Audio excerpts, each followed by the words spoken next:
I didn't actually have a post in mind for Black History Month, and then today I've seen our previous Prime Minister chilling in America with known site supremacist Steve Bannon saying all kinds of unhinged crap. And then earlier tonight I saw British former member of the European Parliament Alex Phillips tweet about some story of two black kids who she saw jump a turnstile for the train. That's the tweet. And she even got close to it when she said that, yeah, it's because of poverty, but I shouldn't have to subsidize their poverty. What are you talking about?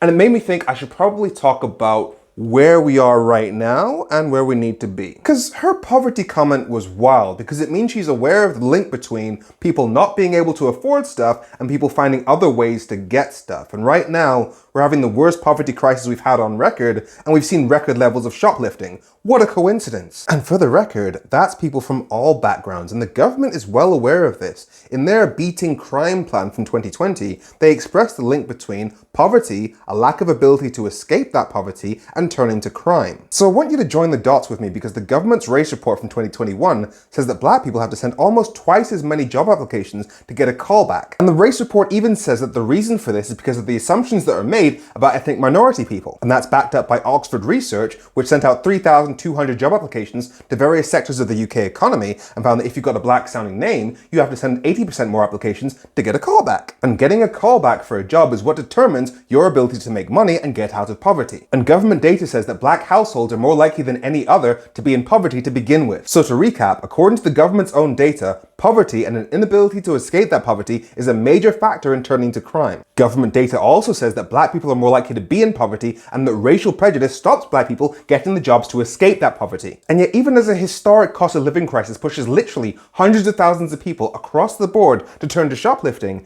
the narrative we hear from certain right-wing journalists and politicians is that there must be just something in black people that makes us like crime, which then feeds the very prejudices that makes it 80% harder for black people to get jobs. So how do we fix this? For me, I've got three things. One, unless it's specifically necessary for that job, job applications should not show your name, your gender, the school you went to, or the town you grew up in. And I know it won't fix everything, but it will get more black feet through the door of that interview, while at the same time tackling regional, class-based, and gender discrimination. The second thing is the voting system, because under this system, historically, black votes have counted less than white votes. If you take 2019 as an example, the Labour Party got 32% of the vote, but ended up with 31% of the seats. The Tories got 44% of the vote, but 56% of the seats. So Labour votes were worth roughly 30% less than Tory votes. And statistically, black people don't tend to vote Tory. So a voting system where everybody's vote counts equally will give black people more democratic power. Third thing, history education, because for me at school it was World War I, World War II, Industrial Revolution, invention of medicine, the Tudors and the kings and queens and stuff. Basically stories of how Brits won wars, invented shit and looked cool. Nothing about the achievements of other countries and nothing about the bad stuff that we did. So the whole British superiority kind of baked in. So if you put all those three things together, black people get more access to jobs, money and a better quality of life, more democratic power, and you undermine the supremacist ideology of English nationalists. Win, win, win. Happy Black History Month.